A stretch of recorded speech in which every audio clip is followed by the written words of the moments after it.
వాక్యము నీ యొద్దను నీ నోటను నీ హృదయములోనూ ఉన్నది. అది మేము ప్రకటించు విశ్వాసవాక్యమే. రోమా 10:8. AFC apostolic full gospel church వారి వర్డ్ ఆఫ్ ఫెయిత్ విశ్వాస వాక్యము టీవీ కార్యక్రమము. పరిశుద్ధాత్మ శక్తి ద్వారా దైవ సేవకులు అందించే దైవ వర్తమానములను వినండి, ఆత్మీయంగా బలపడండి, దైవ దీవెనలు పొందండి. యెహోవా మన యందు ఆనందించిన ఎడల ఆ దేశములో మనలను చేర్చి దానిని మనకిచ్చును. అది పాలు తేనెలు ప్రవహించు దేశము. క్రీస్తునందు ప్రియులైన దేవుని బిడ్డలారా,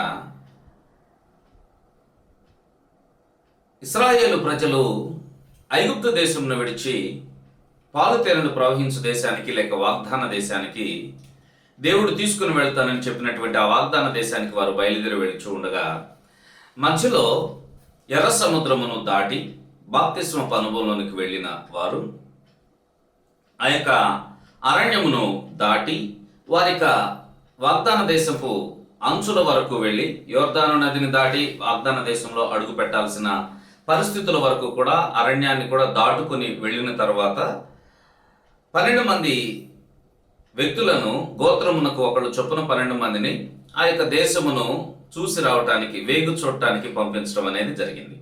అలా వెళ్ళినటువంటి 12 మంది కూడా ఆ దేశమును చూసి అది చాలా మంచి దేశమని, పాలు తేనెలు ప్రవహించే సంపూర్ణమైనటువంటి మంచి ప్రాంతమని వారు చూచి అక్కడున్న ఆహార పదార్థాలు, అక్కడున్నటువంటి పండ్లు ఇవన్నీ కూడా తీసుకొని వచ్చి వారు ఉన్నటువంటి ఆహారము దేశము మంచిదే, కానీ అక్కడ ఉన్నటువంటి ప్రజలను చూచి వాళ్ళు భయపడుతూ ఉన్నారు. శత్రువులు ప్రజలను చూచి భయపడుతూ ఉన్నారు. వారిలో 10 మంది ఒక గుంపు కానీ ఇద్దరు వేరొక వైపు రావటం అనేది జరిగింది. ఈ 10 మంది కూడా చెడ్డ సమాచారాన్ని ఇచ్చారు. ఆ దేశము తన ప్రజలను భక్షించు దేశము అని చెప్పారు. అంతేకాకుండా అక్కడ ఉన్నటువంటి మనుషులను మేము చూసాము, వారు ఉన్నతమైన దేహం కలిగిన వాళ్ళు, ఎత్తైనటువంటి ప్రజలు, వారికి ఎదుట మనము నిలవలేము, మనము వారి కంటికి మనము మిడతల వలె ఉన్నాము, మనల్ని మనం చూసినా కూడా మిడతల్లాగానే ఉన్నామని చెప్పని చెడ్డ సమాచారాన్ని చెప్పినప్పుడు ఆ సమయంలో కాలేబు, యెహోషువ వీరిద్దరూ కూడా ఆ దేశంలోకి వెళ్ళి చూసి వచ్చినటువంటి ఆ ఇద్దరు కూడా ఆ యొక్క వారందరి సమాజము మధ్యలో ఒక సాక్ష్యమును చెప్పటం అనేది జరుగుతూ ఉంటుంది.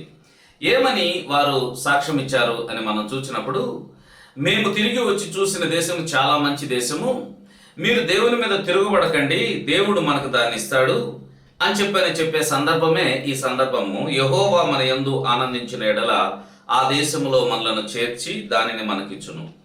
దేవుని బిడ్డలారా, ఈ యొక్క దీనికి ముందున్నటువంటి సందర్భాలన్నీ కూడా మేము ఆల్రెడీ ఇంతకు ముందు ఉన్నటువంటి కార్యక్రమాలలో వాక్యము బోధించాం. అవి మీరు మరలా చూడాలి అనుకుంటే మా యొక్క యూట్యూబ్ ఛానల్లో దాన్ని మీరు ఫాలో అవ్వచ్చు.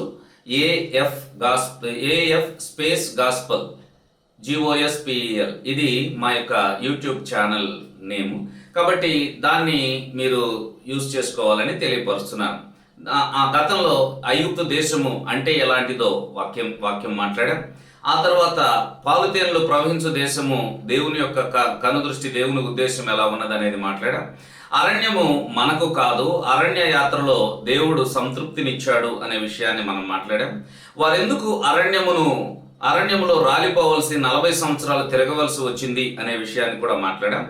40 సంవత్సరాలు వారు దేవుడు వారిని కావాలని అక్కడ అణిచి అక్కడ ఉంచాడని చెప్పడం అబద్ధం. కానీ వారు అరణ్యములో అలాగున సంచరిస్తూ 40 సంవత్సరాలు గడిపి అరణ్యములో చనిపోవటానికి గల కారణం దేవుడు కాదు, కానీ వారి యొక్క అవిశ్వాసము, వారి యొక్క నోటి మాట, దేవునికి వ్యతిరేకంగా వారు సనుగుకోవటం, తిరుగుబాటు చేయటం, ఇవన్నీ కూడా కారణాలుగా ఉన్నాయని చెప్పని కొరింథీయులకు రాసిన మొదటి పత్రిక 10వ అధ్యాయంలో 6 లేక 7 కారణాలను అక్కడ తెలియపరచడం. విగ్రహారాధన ఒక కారణం, వ్యభిచారం ఒక కారణం, వారు దేవునికి విరోధంగా సణుక్కోవటం ఒక కారణం, తిరుగుబాటు చేయటం ఒక కారణం, దేవునికి ఇష్టలుగా ఉండకపోవటం ఇలాంటివన్నీ కూడా గతంలో చాలా ఒక 3-4 వాక్యాలలో ఇలాగున పొందుపరచబడి ఉన్నాయి. అవి మీరు ఫాలో అయినట్లయితే ఈరోజు వాక్యం చాలా స్పష్టంగా మీకు అర్థమవుతూ ఉంటుంది. ఇక్కడ 8వ వచనంలో రాయబడుతూ ఉంది, యెహోవా మన యందు ఆనందించిన ఎడల ఆ దేశములో మనలను చేర్చి దానిని మనకిచ్చును. ప్రియ దేవుని బిడ్డలారా, మనము ఆ దానిని మనకిచ్చును, ఆ దేశములో మనలను చేర్చును, యెహోవా మన యందు ఆనందించిన ఎడల. ఈరోజు చూస్తూ ఉన్నాము ఎలా మనము దేశమును స్వతంత్రించుకోవాలి, ఎలా ఇశ్రాయేలు ప్రజలు ఆ దేశమును సొంతం చేసుకోవాలి, దానికి దేవుడిచ్చినటువంటి గైడ్ లైన్స్ ఏంటి, ఏ పద్ధతుల ప్రకారంగా నడుచుకుంటే వారు ఆ యొక్క వాగ్దాన దేశాన్ని స్వతంత్రం చేసుకోగలుగుతారు. దాని కొరకై ప్రభు ఇచ్చినటువంటి గైడ్ లైన్స్ మనం చూసినప్పుడు ఆయన ఒకటే కోరుకుంటూ ఉన్నాడు, మీరు నా మీద ఆధారపడాలి అని కోరుకుంటూ ఉన్నాడు. ఎందుకనగా వీరి సొంత శక్తితో దాన్ని సాధించడం సాధ్యం కాదు. సొంత శక్తితో, సొంత భక్తితో మనం కూడా రక్షణ పొందటం సాధ్యం కాదు. మనం కూడా దేవుడు అనుగ్రహించేటువంటి ఆశీర్వాదాలు పొందుకోవాలి అని అంటే మనకున్నటువంటి కొద్దిపాటి ఆ యొక్క సామర్థ్యము, మనకున్నటువంటి కొద్దిపాటి జ్ఞానము సరిపోదు అని మనము అర్థం చేసుకోవాలని నేను తెలియపరుస్తూ ఉన్నాను. బైబిల్లో మనం చూసినట్లయితే ఇశ్రాయేలు ప్రజలను ఆయన ఐగుప్తు దేశం నుండి నడిపిస్తూ ఉన్నప్పుడు ఎన్నో అద్భుత కార్యాలను ఆయన చేశారు. ఎందుకు చేశారు? ఎన్ని పర్యాయాలు వారిని సహిస్తూ క్షమిస్తూ వస్తూ ఉన్నారు. ఎందుకు అలా చేశారు?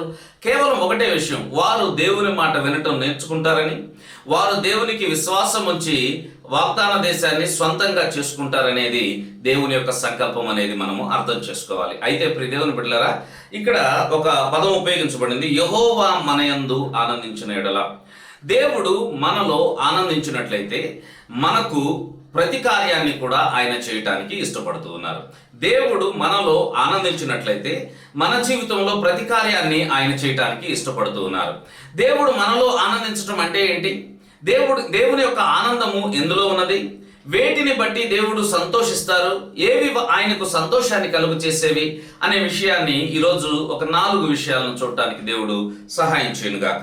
మొట్టమొదటిగా మనం చూసినట్లయితే ఏ విషయాల యందు దేవుడు సంతోషపడతాడు అనేది మనం చూస్తున్నప్పుడు యెహెజ్కేలు గ్రంథము 18వ అధ్యాయము 24వ వచనాన్ని మనం చూడొచ్చు.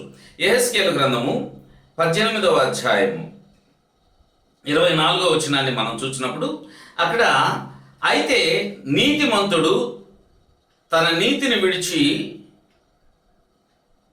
పాపము చేసి దుష్టులు చేయు హేయక్రియల ప్రకారము జరిగించిన ఎడల అతడు బ్రతుకునా అని రాయబడుతూ 23వ వచనంలో తెలియపరుస్తున్నారు. దుష్టులు మరణము నొందుట చేత నాకేమాత్రమైన సంతోషము కలుగునా. దుష్టులు మరణము నొందుట చేత నాకేమాత్రమైన సంతోషము కలుగునా. వారు తమ ప్రవర్తన దిద్దుకొని బ్రతుకుటయే నాకు సంతోషం. మొట్టమొదటిగా దేవుణ్ణి సంతోషపరిచేటువంటి మొదటి కార్యాన్ని మనం చూసినట్లయితే ప్రవర్తన దిద్దుకొని బ్రతుకుట ఆయనకు సంతోషం అని తెలియపరచబడుతూ ఉంది. ప్రవర్తన దిద్దుకొని బ్రతుకుట ఆయనకు సంతోషం అంటే చాలాసార్లు మనం ఏం చేస్తామనంటే దేవునికి సంతోషపరిచేవి ఏవైనా గిఫ్ట్స్ అనుకుంటాం, దేవుని సంతోషపరిచేవి మన దగ్గర సంపాదించబడినటువంటి ఆస్తి అనుకుంటాం, డబ్బు అనుకుంటాం, లేక ఆయనకు భయభక్తులతో ఏదైనా ఒక వస్తువును తీసుకుని వెళితే, పండ్లు ఫలహారములు తీసుకుని వెళితే, భయభక్తులతో వాళ్ళకి ఏవైనా తీసుకుని వెళితే అది దేవుణ్ణి సంతోషపరుస్తుంది. లేదా నేను కొంచెం సేపు ఒక ధ్యానంలో ఉంటే దేవుణ్ణి సంతోషపరుస్తుంది. నేను ఒకవేళ ఏదైనా మనుషులందరూ చేయలేనిది చేస్తే దేవుడు సంతోషపడతాడు. మనుషులందరూ కూడా మామూలుగా డ్రెస్ చేసుకుంటే నేను డిఫరెంట్గా డ్రెస్ చేసుకుంటే, లేదంటే ఒకే రంగు కొన్ని రోజుల పర్యంతం వాడితే, ఒక వ్రతం చేస్తే, ఎలాగో ఏదైనా నేను చేస్తే దేవుడు సంతోషపడతాడు అని చెప్పని చాలా మంది యొక్క ఆలోచన. అందుకనే ఉపవాసాలని, జాగారాలని, లేక త్యాగాలు చేసేటువంటి చాలా కార్యాలు, తపస్సులు, రకరకాలైనటువంటి పనులు చేస్తూ ఉంటారు. వారి డబ్బు ఖర్చు చేస్తూ ఉంటారు. వారి మనసుకు తోచినవి దేవుని కొరకు చేయటం చేస్తూ ఉంటారు. కానీ దేవుడు ఏమి కోరుకుంటున్నాడో చాలా మంది అర్థం చేసుకోలేకపోతూ ఉన్నారు. నీవిచ్చేటువంటి డబ్బు కంటే కూడా, నీవు చేసేటువంటి త్యాగం కంటే కూడా, నీవు నీ శరీరాన్ని కష్టపెట్టుకోవటం కంటే కూడా, నీవు ఏర్పరచుకున్నటువంటి పద్ధతుల ప్రకారంగా దేవుణ్ణి నా పద్ధతిలో సంతోషపరుస్తాను అని అనుకొనటం కంటే కూడా దేవుడు సంతోషపడే విషయాలు ఏంటి అని మనము అర్థం చేసుకోవాలి. మొదటి విషయం ఏంటనంటే, దుష్టుడు తన దుర్మార్గత నుండి, దుష్టుడు తన దుష్టత్వమును విడిచి బ్రతుకుటయే, తన ప్రవర్తనను దిద్దుకొని బ్రతుకుటయే నాకు సంతోషం. తన ప్రవర్తనను దిద్దుకొని బ్రతుకుటయే నాకు సంతోషం. ప్రియ దేవుని బిడ్డలారా, దేవుని సంతోషపరిచేది పండ్లు పూలు కాదు. దేవుని సంతోషపరిచేది మనం చేసే త్యాగాలు కాదు. దేవుని సంతోషపరిచేది మనము ఏదో ఒక అందరిలాగా కాకుండా డిఫరెంట్గా ఉండటం కాదు. ఏది దేవుని సంతోషపరుస్తుంది అని అంటే బైబిల్ చెప్తూ ఉంది, నీ ప్రవర్తనను దిద్దుకొనటం దేవునికి సంతోషం. మనకు బైబిల్లో లూకా సువార్త 15వ అధ్యాయంలో 3 సందర్భాలు మనకు కనబడతాయి. 3 సందర్భాలు, 3 తప్పిపోయినవి 3 కనబడతాయి. ఒకటి పోగొట్టుకున్నటువంటి నాణెము అని చెప్పబడుతుంది. రెండవదిగా తప్పిపోయిన గొర్రె. మూడవదిగా తండ్రిని విడిచి వెళ్ళిన కుమారుడు. ఈ 3 కూడా కనబడుతూ ఉన్నాయి. ప్రియ దేవుని బిడ్డలారా, మొదటిది పోగొట్టుకున్న నాణెము, దానికి ప్రాణం లేదు, అందుకని ఏమే ఎక్కడ పోగొట్టుకుందో అక్కడే వెతకాల్సి వస్తుంది. రెండవది గొర్రె ప్రాణం ఉంది కానీ ఆత్మ లేదు, దానికి వివేచన జ్ఞానం లేదు, గుర్తుపట్టి వచ్చే పరిస్థితి లేదు. అది వేరొక కాపరి నడిపిస్తే నడవటం మాత్రమే చేస్తుంది, స్వతంత్రంగా తనంతట తానుగా వెళ్ళటం తెలియదు. అందువలన అది ఒక చోట తప్పిపోతే అక్కడి నుండి ఏదేదో చోట్లకు వెళ్ళిపోయి అది కోల్పోయింది, ఆ యొక్క యజమాని దగ్గరికి రాలేకపోయింది, దానికి ఆత్మ లేదు. కానీ ఇప్పుడు దేవుని బిడ్డలారా, ప్రాణము ఆత్మ శరీరము కలిగినటువంటి వాడు మనుష్యుడు. ఈ మనుషుని ఇతను తన బుద్ధిపూర్వకంగా ఇక్కడ నాకు బాగలేదని చెప్పని ఆలోచించి నా ఆస్తిని నాకిమ్మని తీసుకొని దూర ప్రాంతానికి వెళ్ళినట్లుగా మనకు కనబడుతూ ఉంటుంది. దేవుని బిడ్డలారా, మనం అర్థం చేసుకోవాల్సిన విషయం ఏంటంటే, పోగొట్టుకున్న నాణ్యమైతే అది జీవము లేని దాన్ని ఎక్కడ పోగొట్టుకున్నారో ఇల్లు ఊడ్చి దీపం వెలిగించి ఇల్లు ఊడ్చి జాగ్రత్తగా వెతికితే అక్కడే దొరుకుతుంది అది. కానీ గొర్రె ప్రాణం ఉంది కనుక అది ఒక చోట నిలవకుండా ఎలాగలాగే వెళ్ళిపోతూ ఉంటుంది కనుక దాన్ని చాలా చాలా వెతకాల్సి వచ్చింది. అది ఉన్న చోటకు వెళ్ళి వెతికి కనుగొనాల్సిన పరిస్థితి ఏర్పడింది. ఇది ప్రాణం ఉన్నటువంటి దాన్ని ఈ కాపరి వెతకాల్సి వస్తుంది. కానీ ప్రియ దేవుని బిడ్డలారా, మూడవదిగా ప్రాణము ఆత్మ శరీరము కలిగినటువంటి మనుష్యునైతే ఆయన వెతకటం జరగదు, లేక ఆ తండ్రి వెతకటం జరగదు, తండ్రి ఎదురు చూడటం మాత్రమే జరుగుతుంది. అది మనం అర్థం చేసుకోవాలి. తండ్రి ఓపికతో ఎదురు చూస్తూ ఉంటాడు. ఇది మంచిది, ఇది చెడ్డదని ముందుగానే తెలియపరచి నీ ఇష్టపూర్తిగా నీవు ఏది మంచిదో దాన్ని ఎంచుకోమని నీ ఎదుట దానిని పెట్టడం అనేది తండ్రి యొక్క ఉద్దేశంగా కనబడుతూ ఉంటుంది. మరి నిర్ణయం ఎవరిది? ఎవరు నిర్ణయించుకోవాలి? ఎవరు వెళ్ళాలి? ఎవరు మంచి మార్గంలోనికి రావాలి? తండ్రి బలవంతం చేత కాదు. ఒకవేళ తండ్రి ఆస్తిని ఇమ్మని అడిగినప్పుడు తండ్రి ఇవ్వకుండా నేను ఇవ్వను పో అని చెప్పడానికి కూడా అవకాశం ఉంది. కానీ అలా చెప్పరు. ఎందుకు చెప్పరు? మనం ఆలోచన చేస్తే అలా చెప్పకపోవటానికి గల కారణం ఏంటి అని అంటే, తను బలవంతం చేత అతనిని తన యొద్ద ఉంచుకోవాలని తండ్రి ఉద్దేశం లేదు. అలాగే దేవుడు కూడా మనల్ని బలవంతం చేత భక్తి చేయించాలనేటువంటిది దేవుని ఉద్దేశం కాదు. నీ స్వచ్ఛందంగా నీకు స్వేచ్ఛగా దేవుని యొద్దకు రావాలి. కొన్నిసార్లు కొంతమంది అంటూ ఉంటారు కదా, బలవంతపు మత మార్పిడులు అని మాట్లాడతారు కదా. ఇదంతా కూడా జరగదండి. ఎందుకనంటే ఎవరు కూడా ప్రలోభాలకో బలవంతానికో తమ యొక్క మార్గాన్ని మార్చుకోరు. వారి జీవితంలో ఏదో ఒక కార్యం జరిగితే తప్ప, లేదా దేవుని పైన వారంతట వారికి ఒక విశ్వాసం వస్తే తప్ప వారు దేవుని యొద్దకు రావడం అనేది సాధ్యం కాదు. అదే ఈ తప్పిపోయిన కుమారుడి సందర్భంలో మనకు కనబడుతూ ఉంది. తండ్రి యొద్ద అన్నీ బాగున్నాయి, కానీ ఒక రోజున ఈ లైఫ్ నాకొద్దు, నాకు డిఫరెంట్ లైఫ్ కావాలని అతను కోరుకున్నాడు. ఆస్తిలో భాగాన్ని తీసుకున్నాడు, దూర ప్రాంతానికి వెళ్ళాడు, దుర్వ్యాపారము చేసి సమస్తమును నష్టపరుచుకున్నాడు. 2 మాటల్లో తన చాప్టర్ అంతా కూడా క్లోజ్ అయిపోయింది. అంటే 2 మాటల్లో తన యొక్క పతన జీవితం అంతా చెప్పేసేయబడింది. కానీ అతని రెస్టోరేషన్ గురించి మాట్లాడినట్లయితే, అతను తిరిగి మరలా దేవుని యొద్దకు రావటం అనేటువంటి దాని గురించి, లేక తండ్రి యొద్దకు రావటం అనే దాని గురించి మాట్లాడితే చాలా పెద్ద ప్రాసెసే అక్కడ వ్రాయబడుతూ ఉంటుంది. కుమారుడు ఆస్తిని పంచుకొని దూరదేశం వెళ్ళి దుర్వ్యాపారం చేసి సమస్తము కోల్పోయి ఆహారానికి కూడా అక్కడ కరువుతో బాధపడుతూ బాధపడుతూ అతను పందుల పొట్టు తినాలని కూడా ప్రయత్నం చేశాడు. అంతవరకు ఒక పార్ట్ అతని పతన స్థితి. ఈరోజు ప్రియ దేవుని బిడ్డలారా, మానవుల యొక్క జీవితం కూడా ఇలాగే ఉంటూ ఉన్నది. పాపము వారిని పతనంలోనికి తీసుకుని వస్తుంది. దురాశ వారిని పాపములోనికి తీసుకుని వెళ్తుంది. పాపము పరిపక్వమై మరణమును తీసుకుని వస్తుంది. ఇది బైబిల్ స్పష్టంగా చెప్పింది. అయితే ప్రియ దేవుని బిడ్డలారా, మనుషులు దాన్నే అధికంగా ఇష్టపడుతూ ఉన్నారు, అదే కావాలని కోరుకుంటున్నారు, దాని మీదే ఆసక్తి చూపిస్తూ ఉన్నారు. అది నా జీవితం అంతా అక్కడే ఉంది అని ఆలోచిస్తున్నారు. ఈ లోక ఆకర్షణలు, ఈ లోకంలో కనబడేటువంటి రంగుల ప్రపంచం, ఈ చుట్టూ ఉండేటువంటి పాపపు ఆశలు, ఇవన్నీ కూడా వారిని పట్టుకొని చాలా వరకు నాశనములోనికి నడిపించేస్తూ ఉన్నాయి. కానీ ఒక మంచి విషయం ఏంటనంటే, అటువంటి స్థితిలో ఉన్న వారికి కూడా ఒక నిరీక్షణ ఇంకా మిగిలే ఉందని నేను మీకు జ్ఞాపకం చేస్తూ ఉన్నాను. మరొక నిరీక్షణ మిగిలే ఉంది. ఏంటి ఆ నిరీక్షణ అని మనం గమనించినట్లయితే, ఆ నిరీక్షణ ప్రభు అయిన యేసుక్రీస్తు అని నేను జ్ఞాపకం చేస్తాను. ఎందుకనగా తండ్రి ఎలాగనైతే కుమారుడు దూర ప్రాంతానికి వెళ్ళిపోతే తిరిగి వస్తాడన్న ఆశతో ఎదురు చూస్తూ ఉన్నాడో, అలాగే మన దేవుడు మనము ఆయన యొద్దకు రావాలని దినమెల్లా చేతులు చాపి ఆయన ఎదురు చూస్తూ ఉన్నాడు.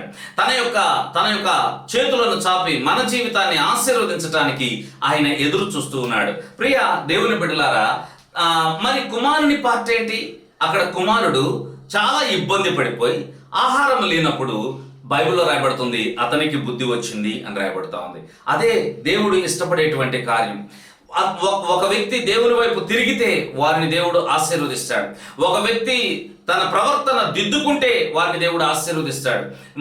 తన ప్రవర్తన దిద్దుకునే వారంటే ఆయనకి చాలా ఇష్టం, చాలా సంతోషం. అందుకే ఇక్కడ రాయబడుతూ ఉంది, ఆ కుమారుడు తిరిగి మరలా తండ్రి యొద్దకు రావాలని ఆశపడినప్పుడు అతడు బుద్ధి వచ్చిందని రాయబడుతూ ఉంది. ఆ తర్వాత తండ్రి ఇంట్లో ఉన్నటువంటి మంచి విషయాలు ఏంటో అప్పుడు అర్థమయ్యాయి. నా తండ్రి ఇంటిలో అనేక మంది పనివారికి సమృద్ధిగా ఆహారం ఉన్నది అని మాట్లాడుతూ ఉన్నాడు. ఇది కూడా అతను అర్థం చేసుకునేటువంటి మనసు మీద ఆధారపడింది. మూడవదిగా ఆయన అంటున్నాడు, నేను ఇప్పుడే లేస్తాను, వెళ్తాను. చూడండి, కొంతమందికి ఇది మంచిది కాదు అని తెలుసు, అనగా నేను ఇక్కడ యాతన పడుతున్నాను అని తెలుసు, తప్పిపోయిన కుమారులాగా. మరలా మా తండ్రి ఇంట్లో కావాల్సినంత సమృద్ధి ఉంది అని తెలుసు, పలానా చర్చికి వెళ్తే బాగుంటుంది అని తెలుసు, పలానా సేవకులు ప్రార్థన చేస్తారు అని తెలుసు, అలా చేయటం మంచిది అని తెలుసు, భక్తి చేయటం మంచిది అని తెలుసు. మూడవదిగా ఒక తీర్మానానికి రాలేకపోతా ఉన్నారు. ఏంటి ఆ తీర్మానం అంటే, నేను ఇప్పుడే నా తండ్రి ఇంటికి వెళతాను అనే తీర్మానానికి రాలేకపోతా ఉన్నారు. ప్రియ దేవుని బిడ్డలారా, నీవు దుర్మార్గతలో ఉన్నావని తెలిస్తే సరిపోదు. ఆ తర్వాత తండ్రి ఇంటిలో గొప్ప ఆశీర్వాదం ఉందని తెలిస్తే సరిపోదు. దుర్మార్గతలో ఉన్నావని, తండ్రి ఇంటిలో ఆశీర్వాదం ఉందని మనకు తెలియటం మాత్రం సరిపోదు. కానీ మనకు తెలియాల్సిన విషయం ఇంకొకటి ఉంది. అదేంటి అని అంటే, మనము తండ్రి యొద్దకు వెళ్ళటానికి ప్లాన్ చేయాలి. మనంతట మనమే బుద్ధి తెచ్చుకొని తండ్రి యొద్దకు వెళ్ళటానికి ఆలోచన చేయాలి. ఏంటి తండ్రి యొద్దకు వెళ్ళటానికి ఆలోచించటం అనంటే, ఈ కుమారుడు ఆలోచన చేశాడు. ఏమని ఆలోచన చేశాడో తెలుసా?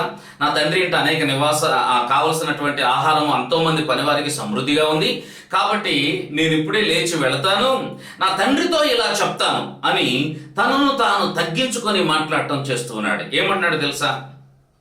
నేను నా తండ్రి యొద్దకు వెళ్ళి, తండ్రి, పరలోకమునకు విరోధముగా నీ ఎదుట నేను పాపము చేశాను, పరలోకమునకు విరోధముగా నీ ఎదుట నేను పాపము చేశాను. ఇది పాపమని ఎందుకు అనుకోవాలి? నా వాటా నేను తీసుకున్నాను, నా డబ్బు నా ఇష్టం వచ్చినట్టు ఖర్చు చేశాను, దీన్ని పాపమని ఎందుకు అనుకోవాలి? కొంతమంది మాట్లాడుతూ ఉంటారు కదా, నా జీవితం నా ఇష్టం, నేను నా జీవితాన్ని నా ఇష్టం ప్రకారంగా నడిపించేస్తాను అంటారు కదా. అలాంటి వాళ్ళకి ఇదే జవాబు, నీ జీవితం నీ ఇష్టమే, కానీ నువ్వు ఎలా జీవించాలో డిజైన్ చేసిన వాడు నీ దేవుడు. దానికి వ్యతిరేకంగా జీవిస్తే ఎన్నో నష్టాలు నువ్వు అనుభవిస్తావు, ఎన్నో ఇబ్బందులు నువ్వు అనుభవిస్తావు. వాటన్నిటి మధ్యలోనికి వెళ్ళటం దేవునికి ఇష్టం లేదు. నీవు వాటన్నిటి మధ్యలో నుండి వెళ్ళి నష్టం పొందాలని దేవునికి ఇష్టం లేదు. అందుకనే ప్రియ దేవుని బిడ్డలారా, నీ జీవితం నీ ఇష్టమైన నీ డిజైన్ ఎలా ఉందో, నువ్వు ఎందుకు చేయబడ్డావో, ఎలా ఉండటానికి చేయబడ్డావో, ఏది నీకు కంఫర్టబుల్ గా ఉంటుందో, ఏది నీ జీవితాన్ని ఆశీర్వాదంలోనికి నడిపిస్తుందో అది నీవు అర్థం చేసుకుంటే ఆశీర్వదించబడతావు. ఈ కుమారుడు దాన్ని అర్థం చేసుకున్నాడండి. అందుకే ఆయన తిరుగుతూ ఉన్నాడు, లేక తన ప్రవర్తనను దిద్దుకుంటూ ఉన్నాడు, తన ప్రవర్తనను సరి చేసుకుంటూ ఉన్నాడు. ఎలా ప్రవర్తన సరి చేసుకుంటూ ఉన్నాడు? నా తండ్రి దగ్గర ఏముందో గుర్తు చేసుకుంటున్నాడు, నా దగ్గర ఏ దుర్మార్గము, ఏ పరిస్థితుల్లో నేను నష్టపోయానో గుర్తు చేసుకుంటున్నాడు, ఇక తండ్రి దగ్గరికి వెళతాను అని తీర్మానం చేసుకుంటున్నాడు. దీనిని ప్రవర్తన దిద్దుకొనుట అని అంటారండి. ఈరోజు నువ్వు నీ ప్రవర్తన దిద్దుకున్నావా? ఇంకా దేవునికి విరోధంగానే జీవిస్తూ ఉన్నావా? నీకు నేను మంచివాడిని కాదని తెలిసినంత మాత్రాన సరిపోదు, దేవుడు మంచివాడని తెలిసినంత మాత్రాన సరిపోదు. దేవుని యొద్ద ఉన్న మంచితనం తెలిసినప్పుడు నీ ప్రవర్తనను దిద్దుకుని ఆయన యొద్దకు వెళ్ళాలనే ఆలోచన నువ్వు చేయాలి. నీ దుర్మార్గతను, నీ పాపాన్ని, నీ అవిధేయతను, దేవునికి విరోధంగా నీ జీవితంలో ఉన్న ప్రతి కార్యాన్ని కూడా తీసివేసుకొని ప్రభు యొద్దకు రావటానికి ఒక తీర్మానం చేసుకొని, నేను ఇప్పుడే వెళ్తాను, నా తండ్రి యొద్దకు వెళ్తాను. ఆయన ఒకవేళ చేర్చుకోకపోతే ఇలా చెప్తాను. ఏమని చెప్తాను? తండ్రి, పరలోకానికి విరోధంగా నీ ఎదుట నేను పాపం చేశాను, ఒకటి. తర్వాత, నేను నీ కుమారుడను అనిపించుకొనటానికి నాకు యోగ్యత లేదు, ఎందుకనగా నేను నష్టపరిచినటువంటి వాడను కాబట్టి కుమారుడను అనిపించుకోవటానికి నాకు యోగ్యత లేదు. ఇది రెండవ విషయం. తన యోగ్యుడు కాదన్న సంగతి తెలిసారు. చాలా మంది ఏమంటారంటే, ఆ పాపి అంటారు. ఏంటండి క్రైస్తవులందరూ, మేము పాపులమా, మేము ఎందుకు పాపులం, మేము పాపులం ఎలా అయ్యాం అని మాట్లాడతారు. కానీ ప్రియ దేవుని బిడ్డలారా, నేను మీకేం చెప్తున్నానో తెలుసా? మనము పాపులం ఎలా అయ్యామనంటే పాప కార్యాలు చేయటం వలన కాదు, పాప కార్యము మన మీద ఉన్నది గనుక, పాపమందే పుట్టాం గనుక అవకాశం వస్తే ఎవరైనా ఏ పాపమైనా చేయటానికి ఇష్టపడతారు. ఎవరు కనబడకపోతే ఏ పాపం చేయటానికైనా వెనకాడరు. ఎందుకు అనంటే సమాజానికి భయపడో, తల్లిదండ్రులకు భయపడో, లేక ఫ్రెండ్స్కి భయపడో, తన కెరియర్ను చూసి భయపడో చాలా మంది అలా ఆగుతూ ఉంటారు. కానీ పాప స్వభావము నీలో ఉన్నది, దానిని ప్రభు సన్నిధిలో ఒప్పుకొని తీసివేసుకోవాలని తెలివి. నేను నీకు విరోధంగా పాపం చేశానని మాట్లాడుతున్నాడు. పరలోకానికి విరోధంగా నీ ఎదుట పాపం చేశానని చెప్తున్నాడు. ఇక మీదట నీ కుమారుడును అనిపించుకోవడానికి నాకు యోగ్యత లేదని మాట్లాడుతున్నాడు. ఆ తర్వాత ఏమంటున్నానంటే, ఇదిగో నీ కూలి వాళ్ళలో ఒకనిగా నన్ను చేర్చుకో, కానీ నీ దగ్గరే ఉంటానయ్యా. నీ కూలి వాళ్ళలో ఒకనిగా చేర్చుకో, నీ పని వాళ్ళలో ఒకనిగా చేర్చుకో, నీ దాసులలో ఒకనిగా చేర్చుకో. అలా నీ సన్నిధిలోనే ఉంటాను. నీకు దూరంగా ఉండటం నాకు ఇష్టం లేదు. నాకు అర్థమైంది, నీకు దగ్గరగా వస్తేనే నేను బాగుంటాను. చాలా మంది ఇలా అనుకుంటూ ఉన్నారు, నాకు దేవుడు అక్కర్లేదు. ఒక దినాన ఒక స్నేహితుడు నాతో కూడా ఈ మాట అనటం జరిగింది.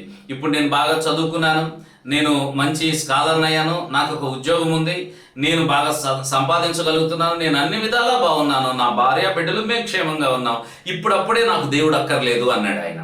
ఇప్పుడప్పుడే నాకు దేవుడు అక్కర్లేదు. మరి ఎప్పుడు కావాలండి మీకు అని అడిగితే, ఏమో వాళ్ళు మీకు ఎప్పుడు కావాలి అని అడిగితే, నాకు కష్టాలు వచ్చి నేను డిజేబుల్ అయినప్పుడు, నేను చేయలేని వాడిని, చేతగాని వాడిని అయినప్పుడు అప్పుడు ఆలోచన చేస్తాను. కానీ ప్రియ దేవుని బిడ్డలారా, అప్పటికి నీకు అవకాశం ఉంటుందో లేదో నాకు తెలియదు. అవకాశం ఉన్నప్పుడే మనం ఆలోచన చేయాలి. ఇప్పుడు ఇతను అంటున్నాడు, నేను యోగ్యుడిని అనుకునే వాళ్ళందరికీ ఇతను ఒక ఉదాహరణ. నాకు ఆ యోగ్యత లేదు అని ఖచ్చితంగా చెప్పుకుంటూ ఉన్నాడు. ఆ తర్వాత, నేను నీ కూలి వాళ్ళలోనైనా ఒకనిగా ఉంటాను, కానీ నీకు దూరంగా మాత్రం ఉండను. దేవుని సన్నిధిని ఎటువంటిదో, దేవునితో కలిసి ఉండటం ఎంత గొప్ప విషయమో, దేవుడు మన జీవితాల్లో ఎలాంటి కార్యాలను చేస్తారో మనం కానీ అర్థం చేసుకుంటే దేవుని విడిచిపెట్టి ఒక్కరోజు కూడా ఉండలేము. దేవుణ్ణి సంతోషపరిచేది ఏంటో తెలుసా? తన ప్రవర్తన దిద్దుకుని రావటం. చిన్న కుమారుడు వచ్చాడండి, ఆయన వస్తూ ఉన్నాడు. ఆయన యొక్క అవతారము సరిగ్గా ఉండుండదు. చాలా దుర్వాసనతో, పనికిమాలినటువంటి బట్టలతో రకరకాలుగా ఆయన ఉండుంటాడు. కానీ దూరమున ఉన్నప్పుడే తండ్రి ఆయనను గుర్తుపట్టాడని రాయబడుతూ ఉంది. దీన్ని బట్టి మనకేం తెలుస్తుందంటే, తండ్రి ప్రతిదినం కూడా ఎదురు చూస్తూ ఉన్నాడని అర్థమవుతా ఉంది. అతడు దూరముగా ఉండగానే గుర్తుపట్టి అతని దగ్గరకు వెళ్ళి, ఎదురుగా వెళ్ళి అతని మెడ మీద పడి ముద్దు పెట్టుకున్నాడు. ఎంత ప్రేమ దేవుడు చూపిస్తున్నాడు. నువ్వు తిరిగి రాకపోతే ఆయన ప్రేమ నీ మీద చూపించలేడు. ఎందుకనగా తిరిగి రావడం నీకు ఇష్టం లేదు కనుక ఆయన నిన్ను చేర్చుకోలేడు. తిరిగి రావడం నీకు ఇష్టమైతే, ఆయన వైపు నువ్వు చూస్తే, తిరిగి రావడం నీకు ఇష్టమైతే, ప్రభువు దగ్గరికి నువ్వు వస్తే నిన్ను ఆశీర్వదించడానికి దేవుడు సంసిద్ధత కలిగి ఉన్నాడు. నువ్వు ఒక్క అడుగు దేవుని వైపు వేస్తే 10 అడుగులు నీ దగ్గరగా ఆయన వేసి నిన్ను హత్తుకొని, ప్రేమించి, ముద్దు పెట్టుకొని నీ స్థానాన్ని వేయటానికి ఆయన ఇష్టపడుతూ ఉన్నాడు. అంతేకాదండి, ఆ తండ్రి చేసిన 4-5 కార్యాలు ఉన్నాయి. ఆయన ప్రశస్త వస్త్రములను త్వరగా తీసుకురండి అంటున్నాడు. కాళ్ళకు చెప్పులు తొడిగిస్తూ ఉన్నాడు. అతన్ని మంచి ఉన్నతమైనటువంటి చోట కూర్చొని పెడుతున్నాడు. వేలికి ఉంగరాన్ని పెడుతూ ఉన్నాడు. ప్రజలందరి ముందు ఒక విందు చేస్తున్నాడు. అందరితో ఒక సాక్ష్యం చెప్తున్నాడు. ఈ నా కుమారుడు చనిపోయి బ్రతికెను, తప్పిపోయి దొరికెను అని రాస్తున్నాడు. ప్రియదేవుని బిడ్డలారా, నాతో కూడా సంతోషించండి అని మాట్లాడుతున్నాడు. ఏంటి సంతోషం తండ్రికి? తన ఆస్తి పోయిందనా? కాదు. తన ఆస్తి అంతటిని అతను నష్టపరిచాడనా? కానే కాదు. కానీ తన కుమారుడు తన యొద్దకు వచ్చాడు, తన ప్రవర్తన దిద్దుకుని వచ్చాడు. ఇది తండ్రికి సంతోషం.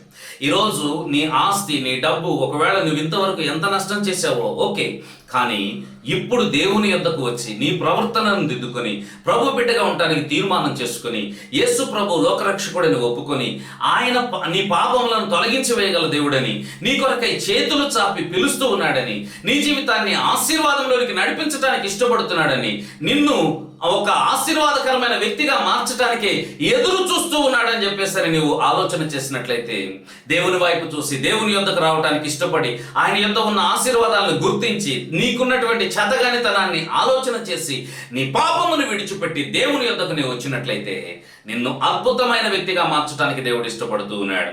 నీ స్థానాన్ని వెంటనే మార్చేస్తాడు. నన్ను కూలివానిగా చేసుకో అనే మాటను మాట్లాడనివ్వలేదు కుమారుణ్ణి. ఆ మాట మాట్లాడక ముందే కుమారునికి అగ్రస్థానాన్ని ఇచ్చి, విలువనిచ్చి, అందరిని పిలిచి, నా కుమారుడు తప్పిపోయి బ్రతికాడు, తప్పిపోయి దొరికాడు, ఆయన చనిపోయి బ్రతికాడు, ఇదిగో రండి చూడండి, నాతో పాటు నా సంతోషంలో మీరు కూడా పాలివారు అవ్వండి అని చెప్పేసని దేవుడు, ఆ యొక్క తండ్రి సంతోషంతో కుమారుని చేర్చుకుంటూ ఉన్నాడు. అందుకే బైబిల్ చెప్తూ ఉంది, దుష్టులు మరణము నొందుట చేత నాకేమాత్రము సంతోషము కలగదు, వారు తమ ప్రవర్తన దిద్దుకొని బ్రతుకుటే నాకు సంతోషం. చాలామంది దుష్టులను చూచి దుష్టులను శిక్షించాలి, మంచివారిని రక్షించాలి అని ఆలోచన చేస్తారు. కానీ దేవుడు అలాంటి వాడు కాదు. దుష్టులు తమ దుర్మార్గతను విడిచిపెట్టాలని అనేక ఛాన్సెస్ దేవుడు ఇస్తూ ఉన్నాడు, ఎన్నో అవకాశాలు ఇస్తూ ఉన్నాడు. నీ అంతటి నీవే ప్రభు దగ్గరికి రావాలి, నీ అంతటి నీవే యేసుక్రీస్తుని అంగీకరించాలి, నీ జీవితం ఆశీర్వదించబడాలని దేవుడు కోరుకుంటూ ఉన్నాడు. మారుదామా? దేవుని వైపు తిరుగుదామా? మనము మన ప్రవర్తనను దిద్దుకుందామా? దేవునికి ఇష్టలుగా ఉందామా? ఆయనకి ఇష్టలుగా ఉన్నటువంటి వారికి, లేక ఆయనను సంతోషపెట్టే వారికి ఆ యొక్క ఎత్తైనటువంటి ప్రజలను కూడా చంపివేసి, లేదా అక్కడ ఉన్నటువంటి శత్రువులందరినీ తీసివేసి నిన్ను పాలుతేనులు ప్రవహించే దేశంలోనికి ఆయనే తీసుకుని వెళతాడని జ్ఞాపకం చేస్తున్నాం. ఈ రోజున దేవుడి చోట ఆశీర్వాదాన్ని పొందడానికి మీరు సిద్ధం కండి. మనకు పరలోకము ఎదురు చూస్తూ ఉంది, మంచి భవిష్యత్తు ఎదురు చూస్తుంది, భూమి మీద ఆశీర్వాదకరమైన భవిష్యత్తు మన కొరకు ఎదురు చూస్తుంది. కేవలము నీ ప్రవర్తన దిద్దుకొని ప్రభు యొద్దకు రావటం మాత్రమే, అలా చేయటం వల్ల మాత్రమే నువ్వు ఆశీర్వాదాన్ని పొందుకుంటావు. తల ఉంచుదాం, ప్రార్థన చేసుకుందాం. మన జీవితాన్ని ఆశీర్వదించి దేవుని చేతులకు అప్పగించుకుని ప్రార్థన చేద్దాం. కృపాసత్య సంపూర్ణమైన దేవ, జీవాధిపతివైన తండ్రి, మీ పరిశుద్ధ నామమునకు స్తోత్రాలు, వందనాలు, స్తుతులు చెల్లిస్తూ ఉన్నాను. నాయన, ఈ వాక్యం వినుచున్న నీ బిడ్డల జీవితాల్లో నూతన కార్యములను జరిగించండి. వారి ప్రవర్తనను దిద్దుకొని బ్రతకటానికి మీరు సహాయం చేయండి. తప్పిపోయిన కుమారుడు మనస్ఫూర్తిగా తండ్రి యొద్దకు తిరిగి వచ్చినట్లుగా నీ బిడ్డలు మనసు మార్చుకొని మారు మనసు పొంది నీ వైపు తిరుగుటకు సహాయం చేయండి. నీ యొద్దకు వచ్చు వారికి నాయన దినమెల్లా చేతులు చాపి ఎదురు చూస్తున్నావు కదా. నీ యొద్దకు వచ్చు వారిని స్థానం మార్చివేస్తావు కదా. నీ యొద్దకు వచ్చిన వారిని నాయన గొప్ప స్థానాన్ని, ఉన్నతమైన స్థితిని నీవు కలుగు చేస్తావు కదా. నీ బిడ్డలకు అలాంటి స్థితిని కలుగు చేయండి. వారి బలహీనతల్లో నీ శక్తిని ఇవ్వండి తండ్రి. వారి అనారోగ్యంలో మీ ఆరోగ్యం ఇవ్వండి ప్రభా. వారు చేస్తున్నటువంటి ప్రతి పనిలో వృద్ధిని కలుగు చేయండి. వారిని యొక్క బిడ్డలుగా, వారసులుగా, ఆశీర్వాదకరంగా కొనసాగుటకు తమ ప్రవర్తన దిద్దుకొని నీ యొద్దకు వచ్చి నిన్ను సంతోషపెట్టుగా వారుగా ఉండటానికి సహాయం చేయమని యేసు నామములో ప్రార్థించి అడుగుచున్నాము తండ్రి, ఆమేన్. కుడి చేత నన్ను ఆదుకొను నా దేవుడే, యెహోవా ఈరే, యెహోవా ఈరే, యెహోవా ఈరే. స్తోత్రం, స్తోత్రం, స్తోత్రం, స్తోత్రం. జీవాధిపతి నమ్మదైన తండ్రి, మా మంచి యేసయ్య, మీ ఘనమైన నామానికి స్తుతులు, స్తోత్రాలు, వందనాలు చెల్లిస్తున్నాం తండ్రి. ఇంతవరకు నీ వాక్యాన్ని మేము విని ఉన్నాం తండ్రి. నీ వాక్యం సత్యమైనది ప్రభువా. నీ వాక్యంలో జీవించేటి కృపను ప్రతి ఒక్కరికి మీరు దయచేయండి తండ్రి. నీవు మంచి దేవుడు, మేలు చేయ దేవుడు తండ్రి. నువ్వు కనికర సంపన్నుడు, కృపచూపు దేవుడు అయ్యా. మీకు స్తోత్రం నాయన, మీకు వందనాలు అయ్యా. నా నాయన, నీలోని నా నాయన ఐక్యత కలిగి జీవించేటి భాగ్యాన్ని మీరు ఇవ్వండి. ప్రతి ఒక్కరికి మారు మనసును రక్షణ మీరు దయచేయండి ప్రభువా. అయా ప్రతి ఒక్క బిడ్డకు కూడా నీ సన్నిధిలో వర్ధిల్లే భాగ్యాన్ని ఇవ్వండి ప్రభువా. వారికి ఉన్న ప్రతి ఇబ్బందుల నుంచి మీరు తొలగించండి తండ్రి. వారికి ఆశీర్వాదాన్ని మీరు దయచేయండి తండ్రి. నా నాన్న ప్రతి ఒక్కరిని నా నాయన నీ ప్రేమలో వర్ధిల్లే భాగ్యాన్ని మీరు అనుగ్రహించండి తండ్రి. నీ వాక్యాన్ని ప్రేమించేవారుగా, నిన్ను హత్తుకునేవారుగా వారిని ఉంచమని అడుగుచున్నాను తండ్రి. ప్రతి విషయంలో కూడా నా నాయన నేను జ్ఞాపకం చేసుకొని నిన్ను స్తుతించే భాగ్యాన్ని ప్రతి ఒక్కరికి మీరు దయచేయమని, అయా నా నాయన వాక్యానికి లోబడి అయా జీవించే కృపను మీరు ఇవ్వమని యేసు పరిశుద్ధ నామంలో ప్రార్థించి వేడుకుంటున్నాం తండ్రి. Amen, amen, amen. మీ మేళ్లను మాతో పంచుకోండి. మా సెల్ నంబర్ 994916